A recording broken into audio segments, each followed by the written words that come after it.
राधे कृष्णा। कार्तिक महत्तम 18वां अध्याय। लिखता हूँ मैं पुराण की सीधी सच्ची बात। 18वां अध्याय। कार्तिक मुक्ति का वरदात।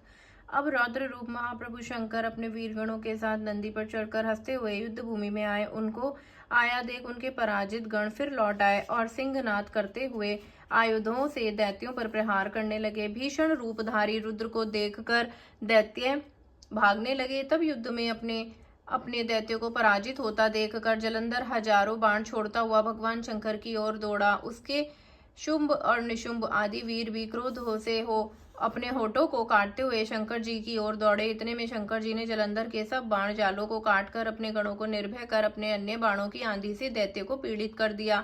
खड़गोरमा नामक दैत्य को अपने फरसे से मार डाला और बलाहक का भी सिर काट दिया। धस्मधर भी मारा गया और शिवगण चीशी ने प्रचंड नामक दैत्य का सिर काट डाला। किसी को शिवजी के बैल ने मारा और कई उनके बाणों द्वारा मारे गए। यह देख जलंधर अपने शुंभ और निशुंभ आदि दैत्यों को भी धिक्कारने लगा और भयभीतों को धैर्य देने लगा, पर किसी भी प्रकार से वे त्रस्त दैत्य दोबारा युद्ध भूमि में न जाने को तैयार न हुए। दैत्य सेना ने पलायन शुरू कर दिया।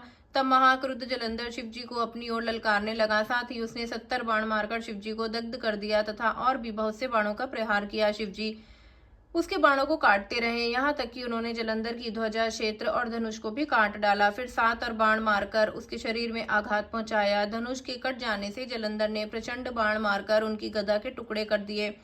तब उसने समझा कि शिव मुझसे बलवान है, अतः उसने गंधर्वी माया उत्पन्न कर दी। अनेक गंधर्व अप्सराओं से गण पैदा हो गए। वीणा और मृदंग आदि बाजों के साथ नृत्य व गान होने लगा।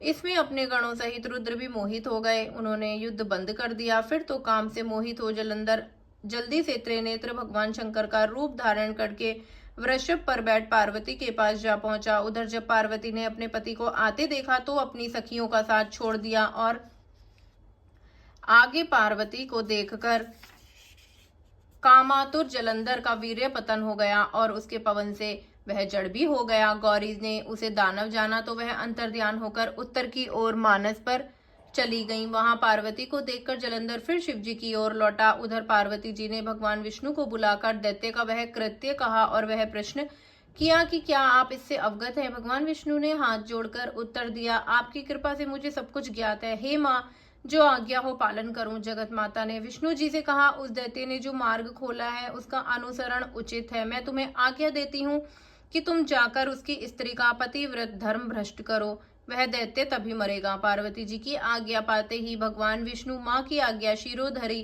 धार्य कर छल करने के लिए जलंधर की नगर की ओर गए। राधे कृष्णा।